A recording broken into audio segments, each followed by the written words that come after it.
This should be played at high volume, preferably in a residential area. It's the Dirty Laundry Game-Worn Hockey Podcast.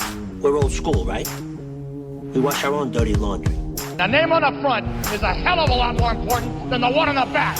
I refuse to be judged by a grown man wearing a hockey jersey. Game on! Game on! We are back with another episode of the Dirty Laundry Game Worn Hockey Podcast, episode 51. Again, just had great feedback on all the shows. I've had people that have just recently found the show, started listening to the old ones, learning things, or had questions and this and that, and we love that. If you have critiques, please send those too. We know this isn't a perfect or polished show, or we may touch on things or whatever, or miss things. Reach out. You're not going to offend any of us because we want to continue to make this better.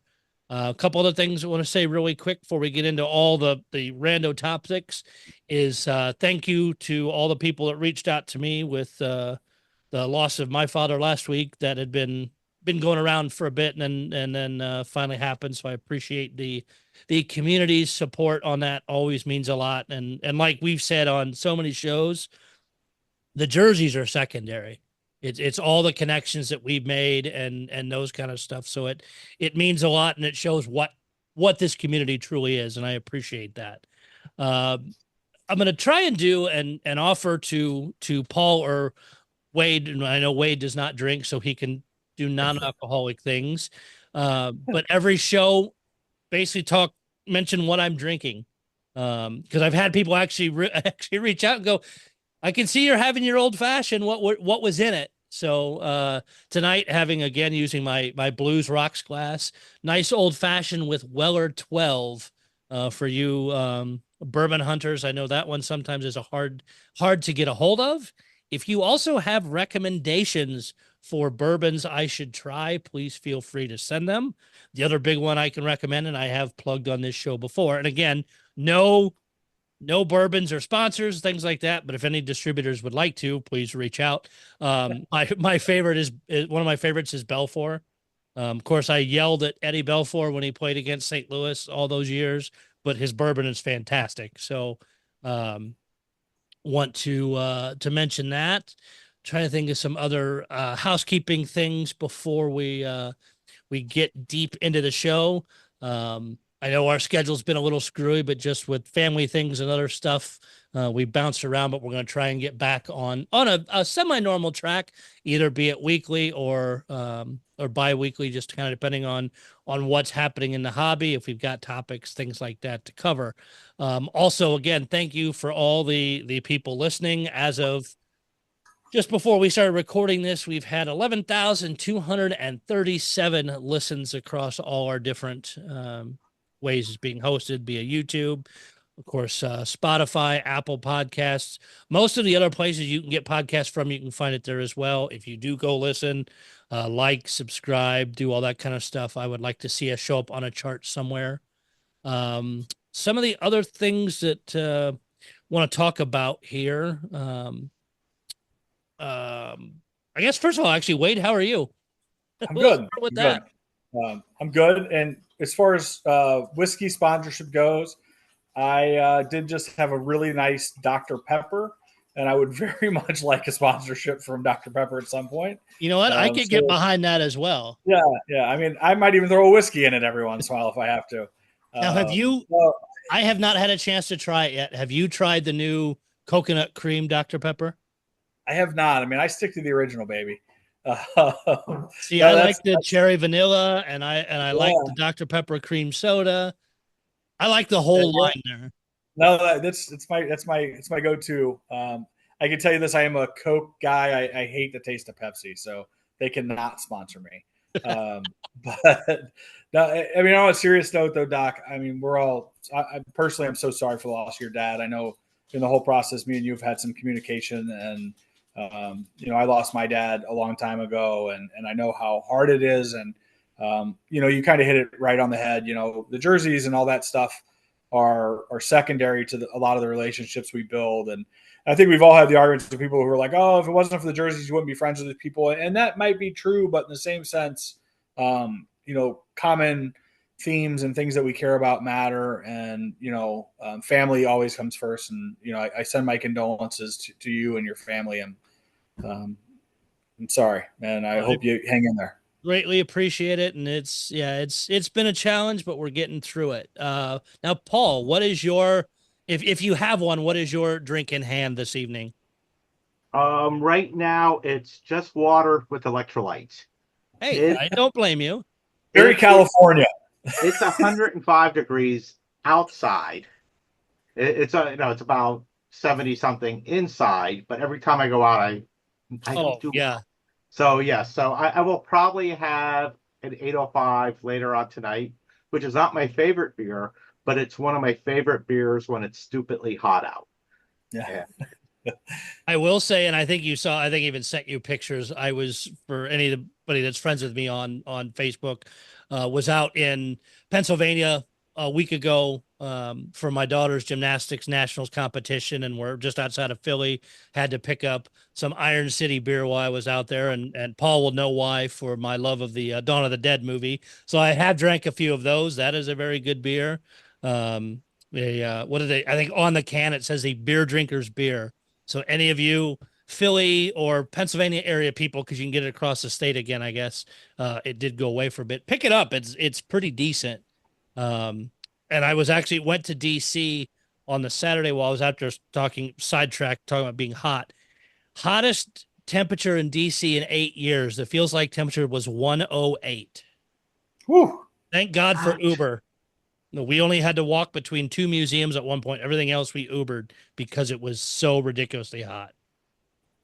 Wow. Yeah. So I do want to go back to the Iron City beer. If I remember right, back in whenever it was, the Russian Penguins, didn't they have commemorative beer cans from Iron City? Because I know I think Iron so. Yeah, Iron City was always big on doing specialty beer cans for events or, just any sort of advertising on them for beer can collectors, or just so people would, buy something different. And I'm pretty sure they had like a bunch of the Russian Penguins players on there or something. I'll have to look that up. I could be. I think so, because they were based out of Pittsburgh. And then, like I said, I know they went out, they disappeared for a while, and then more of a microbrewer, somebody brought that recipe back, got the name, and now distribute it around the state. But I had to drive about a half hour away from where I was staying to even go pick it up. So thank God for the distributor putting on their site where to find it. So it is good beer, so I brought a case back. So any Philly friends or Pittsburgh friends I might have to reach out to down the road to ship beer illegally. Anyway, so let's get into tonight. I want to touch on first, because we've neglected this as my fault, just tracking of what we're doing over the last few episodes, is Expos. Paul has the dates for upcoming Expos. So the website has not been updated yet, but that should be done in the next day or two. So what we know is coming up, and then we have a few which we couldn't find the dates, and I'm sure someone out there could help us. We have Wade's Big St. Louis Expo for October 19th and 20th. And Wade, do you want to say anything about that one? Yeah. I always getting ready and to get everything going and really start advertising and accepting people who want to get a booth space. Just reach out to me. I'm pretty easy to find on the socials. Still lining up a couple autograph guests, and we're excited. I think it's going to be another pretty good show. Good news with the Blues schedule just came out, and they are actually playing that Saturday night against the Carolina Hurricanes. So if you do come into town, you will also have the opportunity to enjoy a hockey game while you're in town. And I think they play Thursday as well. So if you came in early, and then I think, again, they play on like Monday. So in St. Louis. So there's some opportunities there. And we usually try to figure out either going to the game on Saturday night or doing a viewing party somewhere to watch hockey. So it's going to be a great event. I'm looking forward to it. Looking forward to seeing all my friends and making some new ones. Yeah, it should be a great show. I'm not sure if I can make it out for that one yet. I'm trying to make my schedule work, but it's never easy. Well, we've got a special one coming up after that for you. Yes, and that one Monica and I will be at, and we can talk about that now. These are not in chronological order. They're not in any, well, they're actually in the order I wrote them down, which is totally nonsensical. So on Saturday, April 12th, we're doing a large show in the St. Louis area at a bar. It just happens to be the Saturday of the Frozen Four and the final game. The semifinals are on Thursday, the final Saturday evening. And Saturday morning, Wade is hosting another show at a bar. And what's the name of the town? In Collinsville, Illinois. It's actually going to be it's a brewery and distillery. It is called Old Herald, and they have a new venue in the back of it that is like a meeting room / wedding, whatever. And they're very excited to host us. There's also like a bar area that we're going to have with a TV wall. Going to be a little smaller than the normal Expo in St. Louis. That venue was unfortunately booked for that weekend, but we did find a very, very great and suitable venue that is going to be awesome. And we will still have the host hotel there at the Doubletree in Collinsville as well. About 15 minutes from downtown St. Louis, 15 to 20 minutes from the Enterprise Center. You can actually see the Enterprise, or you can see the arch from the hotel. So we're right there. It's my hometown, actually. So we're going to have a great time. It's going to be a fun show, and I think it's going to be a pretty diverse crowd and some new folks who are college collectors. Yeah, we did something similar years ago in Chicago, which was just absolutely incredible. I know Jason came out for that one. Lots of other collectors, from all over. I thought it was going to be more college side focus there. But, it was, everything, Meigray, Stu from Meigray came out. It was an incredible show. And we're hoping to repeat the same thing here for Very this Frozen Four. Yeah. And then we'd like to do the following year in Vegas, which we don't have the details on yet, but hopefully we'll get that worked out. Because I think the Frozen Four in Vegas is going to be absolutely incredible. Oh, God. Yes. I'm actually really excited. I know that's very far off.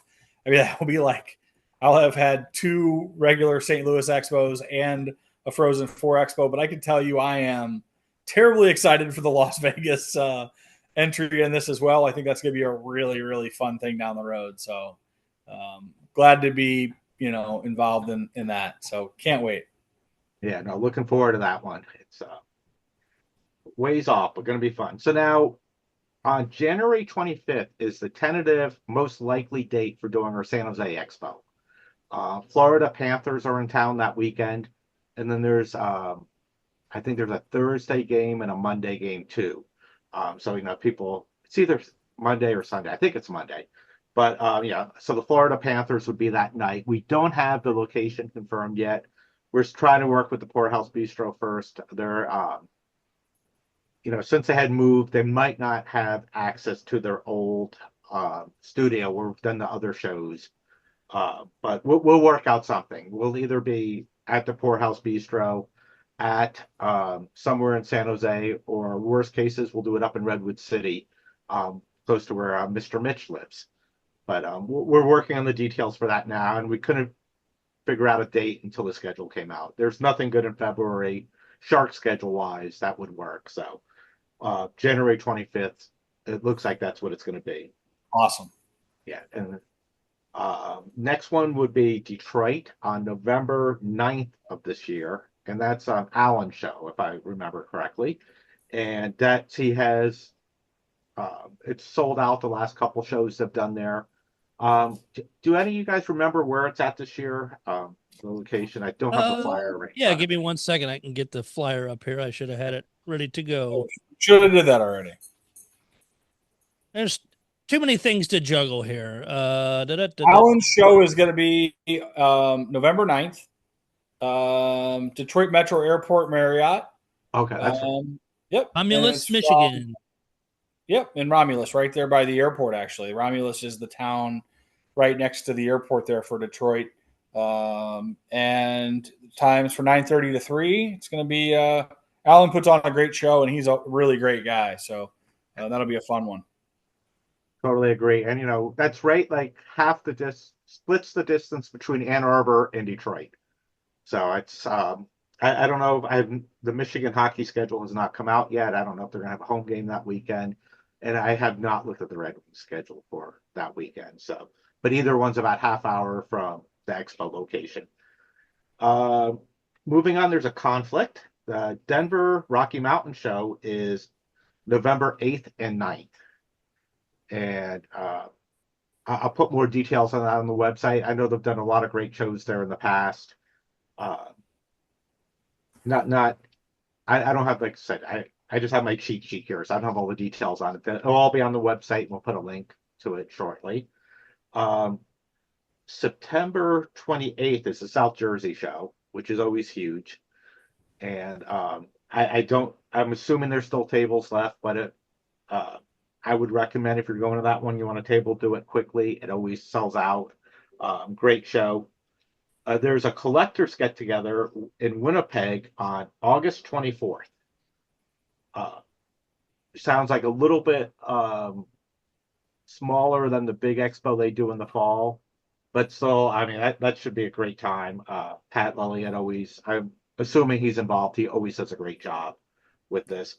Shows, before I get to one other, shows we don't have dates for are Nova, Southern Cal, and the Tom Reed's show in Minneapolis. And I think all three dates have been announced, and I just couldn't find them, and we'll get them eventually. And the other show I want to mention is the Meigray Expo on July 13th. And in New Jersey, I think they made it free now for tables and registration. I have no idea if they have tables left, but that's early access to the sale, which starts as soon as the show is over. And I know Hoagie's doing a get-together the night before a trading session. And also, they've recently announced the Meigray grab bag for yes, they are available online on their site.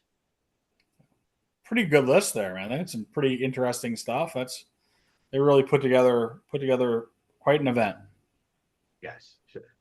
And I've never made it back for the Meigray Expo. I got to do that one of these years. Mitch keeps bugging me to go, but Mitch hasn't gone either. So See, you hold hands and go do it together. Exactly. Well, venturing into Jersey, where I actually grew up for my first 12 years, so it's not that scary. So, you met. Did you want to talk about the grab bag a little bit? You know what? Let's touch on that in a minute because I want to touch on the other one too. I know you had found another equipment sale coming up very shortly for the Buffalo Sabres.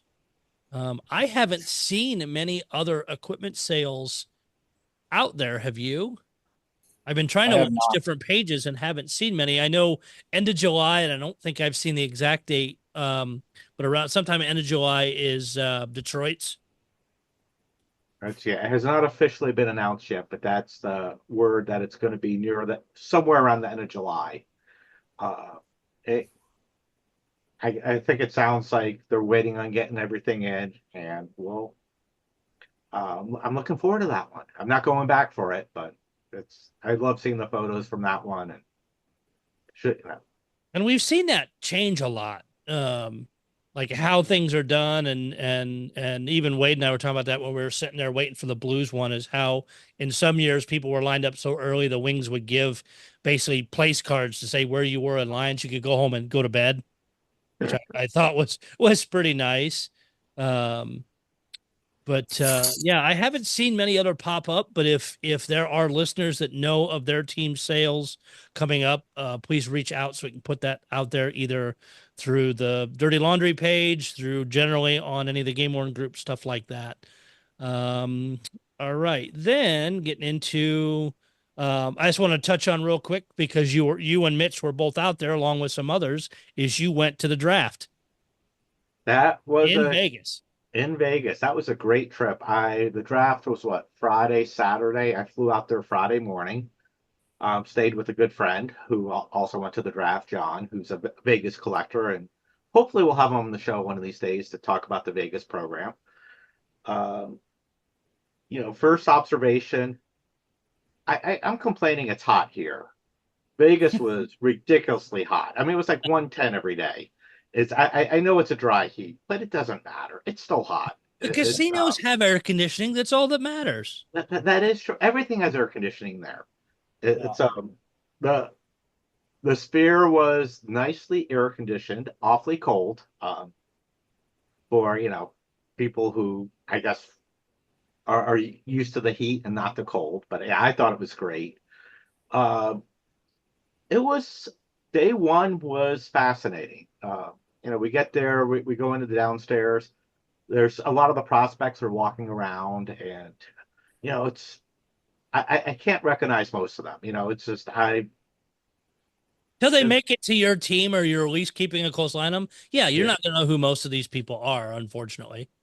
Exactly. Celebrini, easy to recognize. I did not see him milling around before, but some of them did have like what was it, drafty or something like that badges, so they can get into other areas. Sure. Yeah, So security wants to know who the heck these 12-year-olds are. Yeah, exactly. They look so young. Some of them did look like 12-year-olds. It's amazing how young some of these kids look. And we know why Celebrini wasn't out walking around, because he was sad knowing he was going to San Jose. Yeah, you're probably right. Actually, he played for the Junior Sharks. His dad worked for, I think it was the A's or something. So he's familiar with the area. It's just that he's coming to a team that is in a major rebuild, and it's going to be years until they're competitive.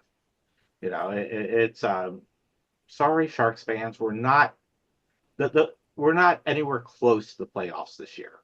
So I hope they prove me wrong, but I mean, look at the rebuild the Red Wings have been through. Yeah. Both teams have had similar issues that they pushed the envelope for too long to. In the Red Wings case, to maintain the playoff streak. In the Sharks case, of hopefully getting another shot at the cup. And it just killed both teams. I mean, and now the Red Wings have had bad luck in the draft lottery, but had drafted well. And I think they could be a playoff team this year. They were close last year. And the Sharks are probably going to have a few more years of the pain we had in Detroit. So just send your complaints to Doc. Yeah. So. Hey, our team's not much better, but I just had to give you crap since you guys had the #1 draft pick and we're such a disaster with things. Now, we talked about a little bit before we started recording. You at least kind of got to see the new Fanatics jerseys out in Vegas. And we've all seen each NHL team doing their releases from Fanatics warehouse and their videos and stuff. And I'm less worried now than I was when it was just all rumors. Yeah.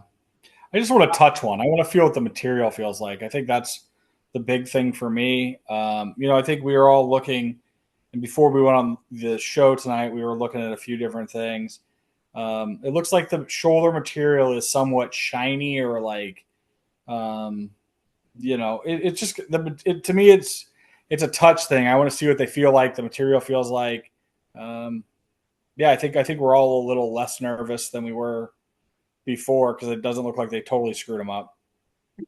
And I will say, listening to Daily Faceoff Live, which is a great, if you want to just keep track of NHL hockey and stuff in general, great podcast. They do it live every day at 11, or you can listen to it later. Frank Saravalli from the Daily Faceoff was, of course, at the draft. He got to go in kind of the back room and really lay hands on some of these Fanatics jerseys, the game weight ones, the true game jerseys. Said he was very impressed. One thing he said Fanatics told him is they have reinforced the elbows more, because they were seeing in testing and other stuff that they weren't quite holding up as much as they would like. They've talked to equipment guys, other things. I mean, brought the experts in that handle these every day. So I'll be curious to see, once we get a set done and through, what those elbows look like, if they truly, and how much more they reinforced them, because right now the Adidas ones and Reebok before them were double reinforced elbows. What did they do differently to strengthen that? I look forward to seeing them when we get our hands on them. It's I think we talked about this before the show, and I think it was at the award show. I think they had a display somewhere of the new jerseys because I didn't see it at the draft. That may have been what it was too, or it was maybe it was just for media, but I know they had basically all the teams on dummies. So you as like a photo shoot thing somewhere. Yeah, I'm willing to give them the benefit of the doubt until they prove otherwise. I have a hard time giving Fanatics the benefit of the doubt. Yeah, You know, only the yeah. fact that they're using the same facility as Adidas is, and The that only way they could have screwed them up is if they somehow used subpar material. But it sounds like that didn't happen. So besides that, I don't know how they really could have screwed them up too bad. I mean, the big question is going to be is when they start putting their spin on them in a year or two, and we get the Fanatics version of it. Then that'll be the real test. yeah, and I know there was some worry about people that aren't really in the game worn community, but hockey in general, worried about what's happening in MLB compared to the NHL ones. And I've several people I've talked to, I'm like, hey, don't worry about it because the teams letter their own stuff. You're not running across the same issue that Major League Baseball is and how that's being handled. So you can. So go ahead, Paul. Fanatics. It seems like Fanatics blamed Nike for that issue. Right. They continue to say Nike said do it this way. We just build them. So yeah, I think this will be a little bit better. You can also check out Utah has a lot of good pictures. Utah Hockey Club, their prospect camp is all in. Of course, they are because they didn't have anything previous, but in the new Fanatics practice/training camp jerseys, they look sharp. The interesting thing is on the white ones, the ends of the shoulders are black, like where the material. If you look at the way the shoulders are cut, the material that would be on like the top side of your shoulder is a black patch.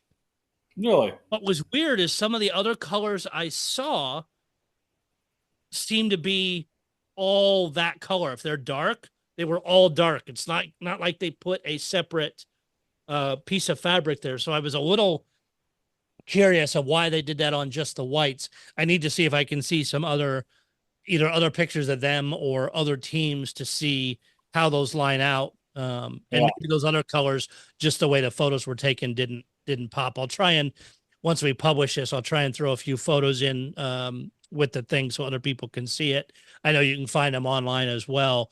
St. Louis, their prospect camp is wrapping up, I think today. They're still using the old Adidas stuff.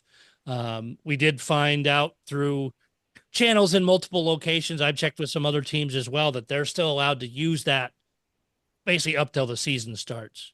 Correct. Yeah. Checking with a few teams that I have contacts with, that was the approved thing. And then we even mentioned after the Blue sale, Paul, you weren't able to make that show, but the Adidas like stuff in the store is going to be allowed to be sold till about mid-season because teams are sitting on all that stuff and need to have a chance to get rid of it. Yeah.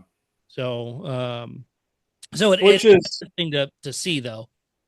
Yeah. So the nothing to see here, folks. I'm sorry.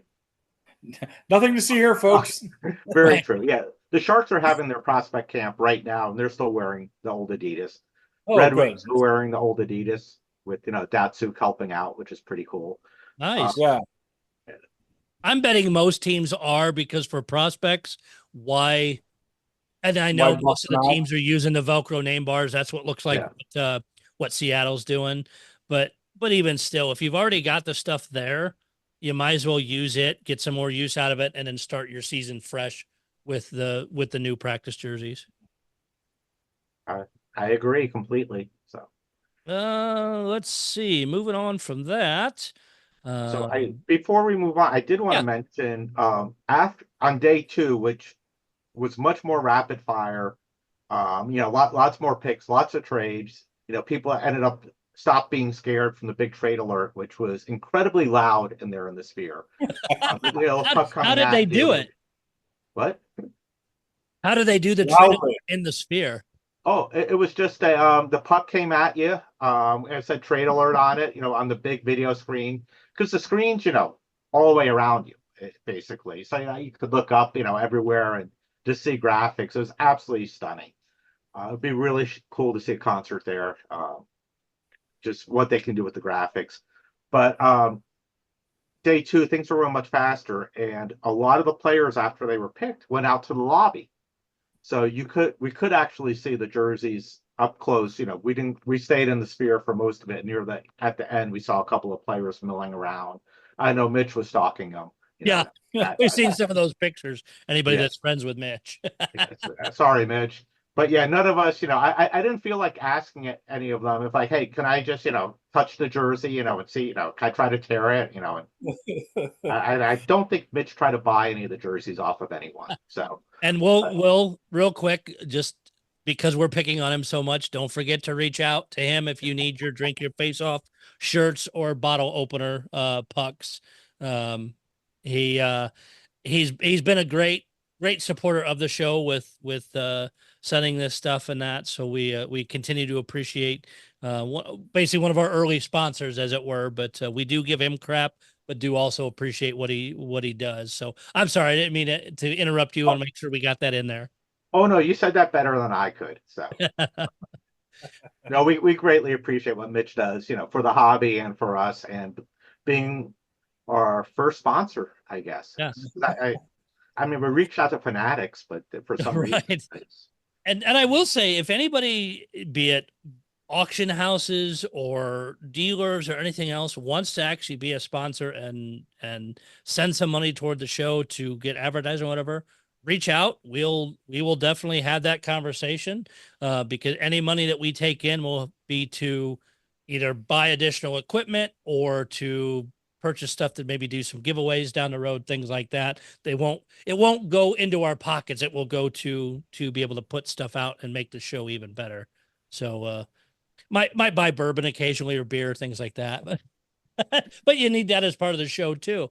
I will say too, before you wrap up the rest with the draft, again, listening to Daily Face Off Live, is them post-draft said that the other leagues, the NFL, Major League Baseball, or NBA, completely missed the boat on trying to get that venue. The NHL got it first, and it made a huge impression across everybody. I agree. It was just, I've seen some of the coverage on TV, and it doesn't do it justice how absolutely cool it was, and the effects. And if you get a chance to go to the draft, do it. It's so much fun. I should add two things in closing on this. They did have all the trophies there, including the Stanley Cup, which was really cool just to see everything up close. And yeah, it's I got to get my photos uploaded from that weekend eventually. And it sounds like this is the last centralized draft. They're going to a decentralized model like the NFL does for next year. So all the teams, the brain trust will be at some other location. And I'm assuming it'll be just like the NFL draft, where they'll have representatives there to pass out the jersey and, meet the new players and stuff. But, it was kind of cool to seeing all these, everyone at the tables there, Iserman, Datsuk, who was there for some reason, Lindstrom, Greer from the Sharks. It was you cool. know what? I think I like it better centralized, because you hear the stories of guys getting up and going to another table to meet with somebody and making a deal right there. And I know they'll do it over the phone or whatnot, but the in-person, just that, I'm kind of sad to see it go. Yeah, and you could tell when deals were about to be done, because the team that was picking, there was someone at their table on their phone, or because I couldn't always tell who was who walking around. But when a pick wasn't made, relatively quickly, and you saw someone at that table talking, you knew something was going down, which we will be missing in the future. So yeah. So good coverage. Thank you for being our eyes and ears in Vegas. Not like that was a difficult trip, I don't think, by any stretch. But Happy to do it anytime you need something covered in Vegas. Oh yeah, definitely. I'm glad you guys got to go and had a good time and had some other experiences as well. Speaking of Vegas, you had shared it and I missed. I don't know if it was on the Vegas Game Worn page or not, but they had posted up a bunch of equipment. They still have some jerseys up there, but they also did do a jersey grab bag. Unfortunately, and if somebody else out there has it, have screenshotted. They had a $500 grab bag and a $250 grab bag. I think they didn't have anything bigger than that, did they? That was it too. I saw when you sent me the link. Online, I don't think they had the $750 one, but at the equipment sale, they had a $750 Okay. grab bag. And the look, I have photos of the ones at the Vegas equipment sale, and those lists differed from the one online of the players available in the 250 and 500. And if anybody has that from the Vegas group of those two lists, we would love to see a copy of it. We all of us meant to screen grab it and forgot it, but Paul had sent me the list. I did end up deciding to pick up one of the $250 ones. I looked at the list, took a chance. I'm like, you know what? I love how the Vegas jerseys look. I'll take a chance with one at that price.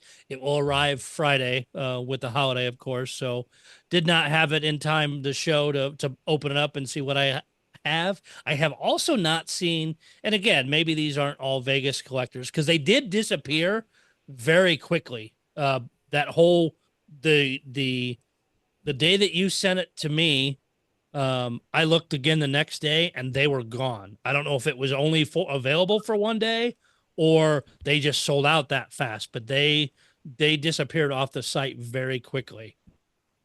But I've not seen many people post what they got. And maybe it was Don Vegas Collectors or none of the pages. I'm just curious to see kind of what other people have pulled from that. It's always fun to see what's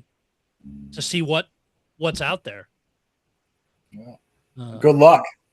Yes. And the other grab bag we will touch on, and we mentioned a little bit before, was Meigray for their Expo. They do the in-person one, and then they did open it for online. You can go out to Meigray site and find those details. $395 for that grab bag, 40 entry slots, but they have 45 total jerseys. They have increased the value of the 5 quote grand prizes offered and offering more jerseys than they have slots available. So you will have multiple to pick from. You got Predators Roman Yossi, Tuukka Rask in there, Claude Giroux, Nico Hischier, captain's jersey, John Carlson, and you can see the full list out at Meigray site if you're interested. Make sure you reach out to them soon. Non-attendees, the purchasing for that started a few days ago, June the 28th. Everybody, it has to be settled by July the 12th. So please reach out to them for details on that. Also, auctions on their site currently. They have gold puck auctions for those people who collect those. Multiple different teams of the PWHL, Professional Women's Hockey League, Montreal, Boston, Minnesota, Toronto, Ottawa, New York. I mean, those are decent looking jerseys for the first year. So you might be able to pick up something if you want one of those at a decent price. Also Nashville Predators nameplate auction as well, if you do collect nameplates. And I would say, Wade and I both picked up some good nameplates out at the Blues auction. I have fun collecting those. I'm now sending a few off to people who remarked about a certain player, whatever, just to send it to them as a gift. But it's a cheap, neat way to get connected to a player. AHL Authentics, their auction site, they have Hershey Bears Calder Cup Finals jerseys out there right now, Coachella Firebirds Calder Cup jerseys, and a few other ones in there, Cleveland Monsters, couple other rando ones in there if you're looking for anything from the Calder Cup stuff for AHL. NHL Auctions has the Buffalo Sabres set 3 home and aways. They close on July the 7th.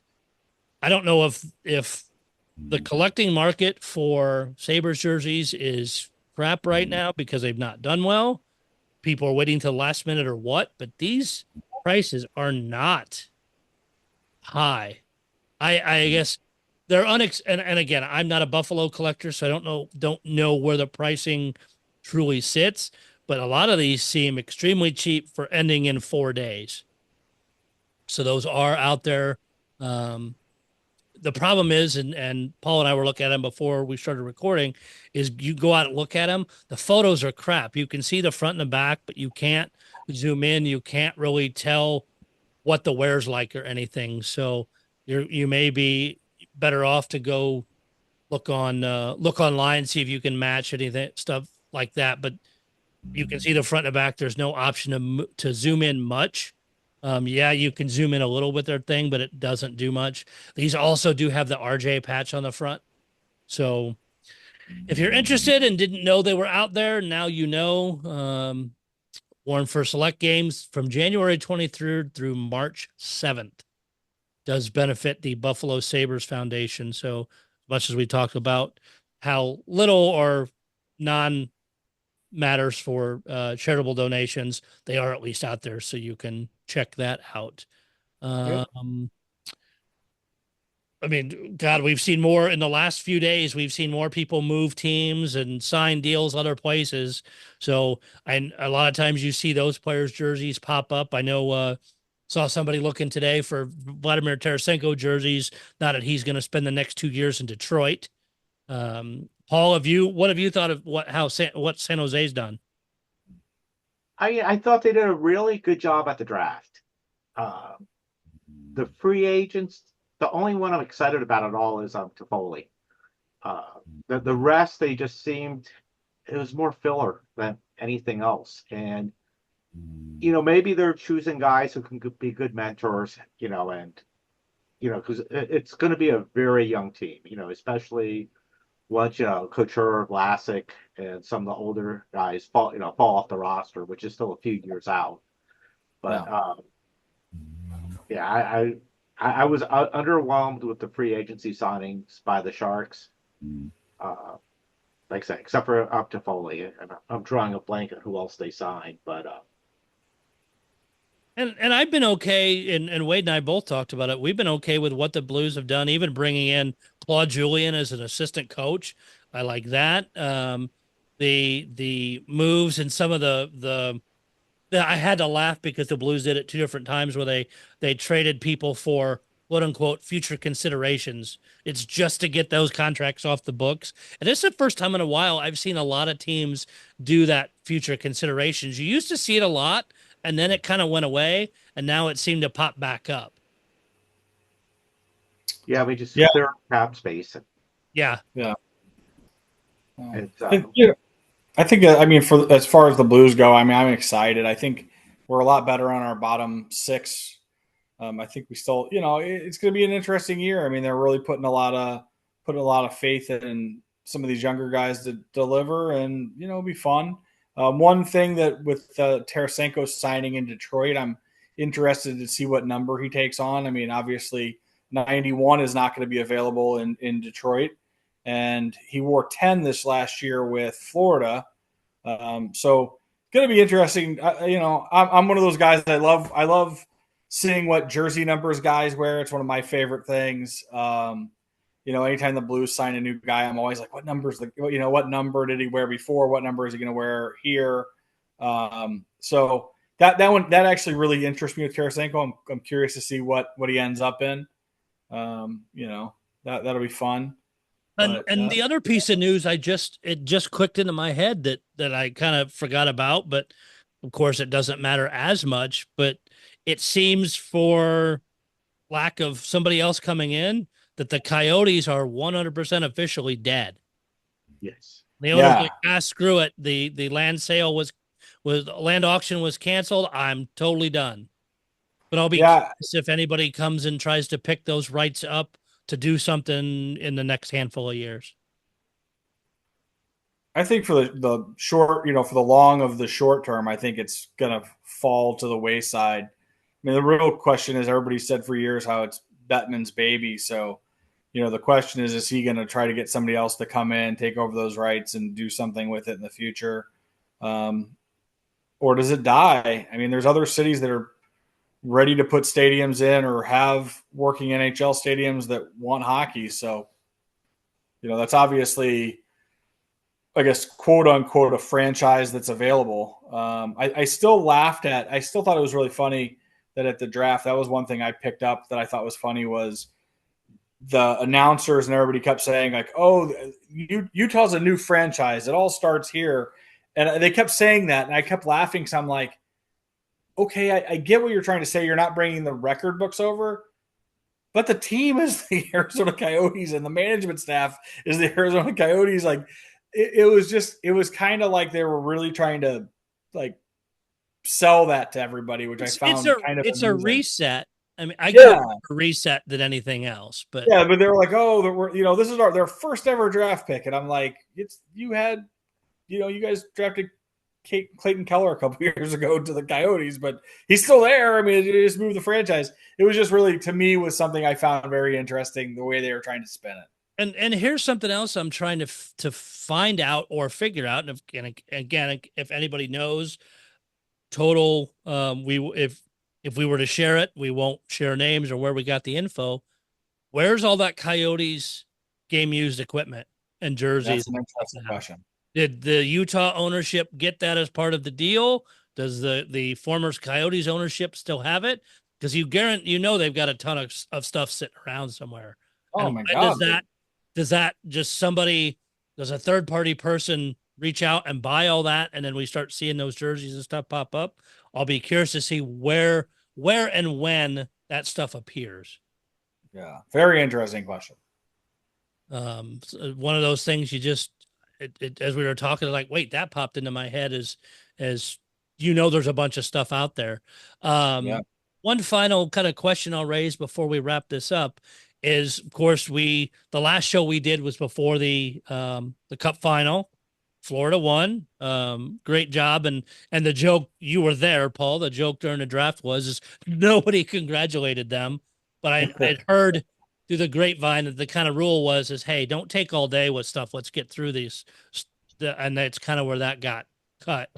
I was shocked. No one, I thought at least one team would, Yeah. Congratulations. That was a directive. Stanley Cup champions. Right. Leave that stuff alone and move on. But to my knowledge, neither team stuff has come up to market yet.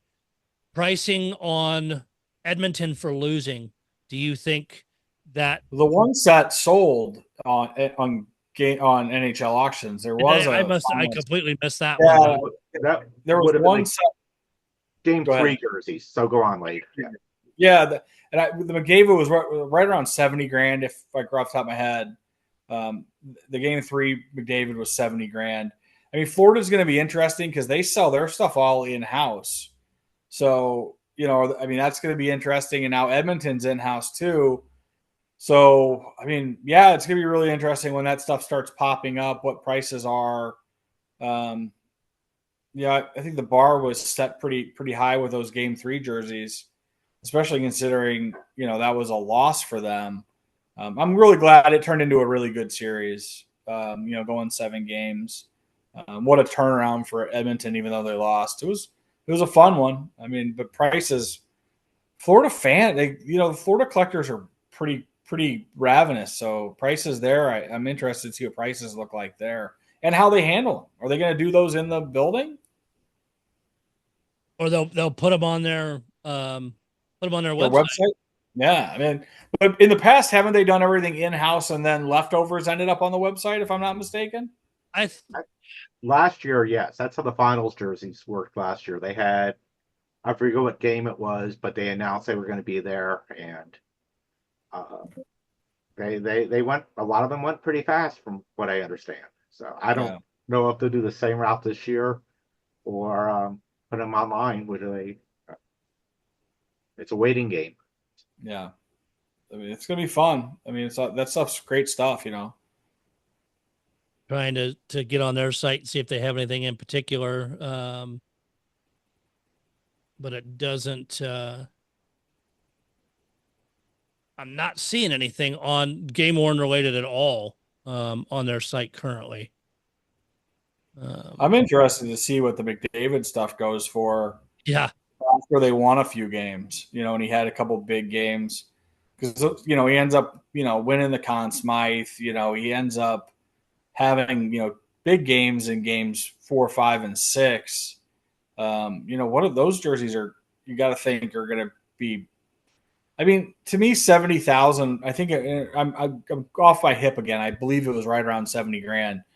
It doesn't sound crazy for him considering a lot of regular season jerseys on him are what, 25 to 35, right? That's yeah.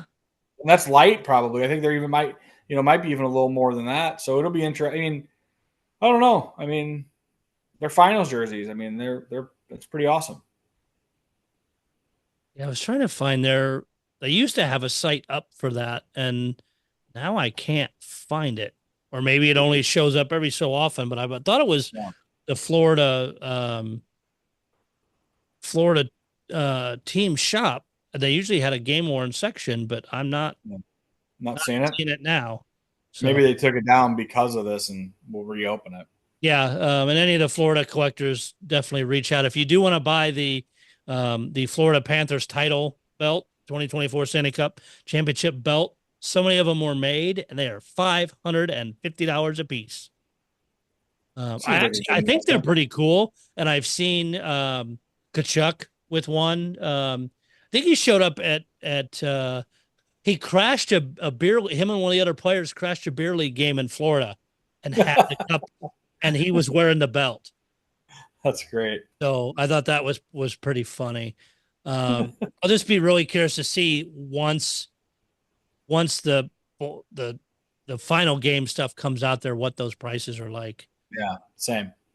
I mean, some of the points and stuff that those guys put up, McDavid especially, holy cow. Yeah. Yeah. If the Hall of Fame or McDavid himself didn't get that jersey, that one will go for stupid money. Yeah. It's going to be, like I said, there were some really good performances throughout the thing, and, two teams that have pretty big followings for their jerseys. So, will be interesting to see what they look like on the secondary market. The one thing I want to give a shout out, kudos to the Minnesota collectors, because the one thing I've been impressed with is the lack of eBay listings of all the stuff that came out. It seems like for once in our hobby, the fans got the stuff and the collectors got the stuff. So that, I think that's great. You're not seeing a ton of people flipping and turning those, which to me is a sign that they ended up in the right hands. Yeah, and it's funny because I've been watching the Minnesota group, and when ones come up, they specifically say, "Hey, did not get it at this sale, had it, whatever." But yeah, it's been interesting to kind of follow that and see what's out there. But beyond that, I think it's was a good end of the season. I mean, a Game 7 Stanley Cup Finals always fun. Yeah, for sure. And we've covered a ton. We will continue to do that throughout the summer as we see more of the team's practice jerseys, or I know some of the teams are going to be showing their game jerseys in their shop or other things. I mean, it's one thing to see videos from Fanatics for the individual teams, but seeing them come from the teams ourselves. And if St. Louis gets them down there, we'll make sure to get down there. I know, Paul, same with you in San Jose. Hopefully we can get our hands on them and kind of touch and feel a little bit and see what we think. With all the camps and things coming up and players playing in more of those things, I think we'll get to see a lot more and maybe get to even kind of see what the wear is like, start showing up on some of them. Paul, any final thoughts from you? Just one which is somewhat jersey related, and I kind of realized this during the show when I went to check who else the Sharks signed. I hate what Washington is doing with Cap Friendly, and I know it's going to disappear shortly, but it has been such an essential tool for all of us. Whether you're just checking cap hits or what contracts look like, because the salary cap has changed the game, and it's by far the best tool. And I'm thankful it's still alive right now, but I know it's going to be disappearing soon. So just major disappointment that's going away. But when the other side of it, when what was it, Cap Geek went away, due to much more unfortunate circumstances. Cap Friendly, was a couple months after that came up. So I'm hoping someone is working on something to replace it. There is one already that's actually been around a bit. I'm trying to find the link to it really quick because I can't pull their name out of my head here. Puckpedia.com. They have all the stuff, like even I'm in a group chat with some other people, and they were talking about the agent Alan Walsh. So I actually went to Puckpedia to see it shows all the players he represents and what the total contracts he has. So Puckpedia seems to be on top of this stuff very quickly. They show what the salary cap summary is right now. They are on it. So that may be the new one to follow. Yeah, I don't disagree with you. Cap Friendly was good, but I think Puckpedia is going to step right in and make it very easy to use. Right across the top, you can see transactions, trades, signings, injuries, and then they give you their Twitter feeds in there. A lot of solid information. I have to laugh too because just a little bit ago, the Ducks picked up Robbie Fabry from Detroit, and they're now above the cap floor. It's you don't hear that often, but yeah, the Ducks are now over the cap floor, so they are okay. Where other teams are trying to get under the cap ceiling because of different things right now. But yeah, for anybody out there, Puckpedia I've looked at several times. I've been very impressed with so far. So I think that may become the go-to site.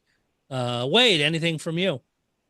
No, I mean, just enjoying a little bit of off-season hockey-wise, and ready to see some of these expos start popping up. And again, there's always a lot of off-season auctions, and just getting geared up. It's kind of funny, just having in St. Louis here this weekend, the prospect camp gets the juices flowing, and you realize that I guess it's not really that far away from it starting back up again. So, yeah, I mean, as fast as those guys are drafted to packing to go to their team's prospect camps to go ahead. Oh yeah, no. The other thing was I saw that there's a proposal to change the NHL preseason and add 2 games to the regular season. Did you guys see that anywhere? No, missed it, but that's interesting. Yeah, I noticed that somewhere. So I mean, that's going to be interesting. I saw somewhere that there's somebody presenting to try to get it where the finals are over before we roll in, before June, I think is what they're trying to do. They're trying to adjust the dates of the schedule to take off a couple preseason games and maybe add a regular season game or 2. So that'll Don't they only play 6 preseason games? They're trying to do 4. They're trying to make it 4, I think, is what's happening. So I just saw that recently. I read that somewhere. I'd have to look it up, and I didn't look it up ahead of time. Poor planning on my end. But I did see that somewhere that looks like there's somebody presenting that, or they're looking at making some adjustments to the timeline schedule of the season. I guess I can't knock it completely because looking back in 90s and early 2000s and listening to past player interviews and stuff, and even current, is way back the training camp and preseason, guys weren't, I call them in shape. Not everybody was. Some were, some weren't. But it's that time to shake that rust off and do other things. But now players are all coming in the door 100% ready to go. So it would make sense. The biggest thing with that, I'm assuming, is you just have to negotiate that with the NHLPA. I mean, I'd be okay with it. Yeah. Because sometimes the preseason seems like it goes on forever, even though it's only 6 games. But so this was just on 7-1. It says the NHL. This was on the Sports Business Journal. The NHL and the NHLPA have had very preliminary discussions on adjusting the league calendar and doing some stuff where the season would end, where the regular season, changing the regular season starts and ends. So it's a preliminary thing that just got started getting talked about. But it is in the discussion stages as of right now with the NHLPA and the NHL, and I think ownership. So interested to see what happens there. Yeah, but it works out too because the regular season games make a hell of a lot more money than preseason do, because for attendance and other things, and the players would see more of that in their pocket. Also, the only thing you might lose out on, thinking like for the Blues right now, is they are going to Iowa to play a game against the Blackhawks, I think, or somebody. And then there's another alternate location game. And I know some other teams do those. So when you go down to only 4 games, does that disappear? And I think that is a little bit of a loss. Could be a loss for fans, but hockeyfeed.com has a little bit more on it. And they said that the changes are being negotiated. It's early in the discussions. Pierre LeBrun has said that the NHL is talking about doing a thing where basically it would be 2 years away with the collective bargaining. But Pierre LeBrun had announced that they're talking about doing that, moving the regular season start to early November and having the cup awarded much earlier in June, and maybe adding 2 regular season games and dropping 2 preseason games. So okay, I saw that. I thought it was interesting. I thought it's kind of news because it does seem like the playoffs are going really deep, and I wonder if they worry about, especially with expansion to places like California and Florida and other places that are warm weather places, being able to really put a quality ice product out there in some of those cities. I know it gets more difficult, even in St. Louis, when you start getting into that June, with the heat and the temperature, it gets harder humidity. and harder. Yeah, it's harder and harder for them to put good ice out there. So I wonder if that might be part of it. But I also think they want to get the season over a little earlier. So should be interesting to see in the next couple of years. Yeah. No, and Pierre LeBrun's definitely on top of this stuff. It would a good voice that a trustworthy voice in this kind of stuff. So I'm not questioning that. And I don't really see anything wrong with it other than just the random alternate site games that seems to pull in some other fans, but you could still navigate around that. All right, gentlemen, with that, I think we've covered a lot this evening, and good to be back. Hopefully we'll be, like I said, kind of depending on week to week, what the hobby's doing and things like that, either be weekly or bi-weekly, but we will see you on the next one. Everybody have a fantastic evening. Like I said, if you've want to come on the show, we had a collector reach out to me the other day wanting to come on, and he's going to be on as soon as we get the exact date locked in, but next couple shows. So if you are a collector or want to share your opinion, reach out. We will definitely work you in on the calendar. Beyond that, this show is in the books, and we thank you again for all the support. We'll see you next time.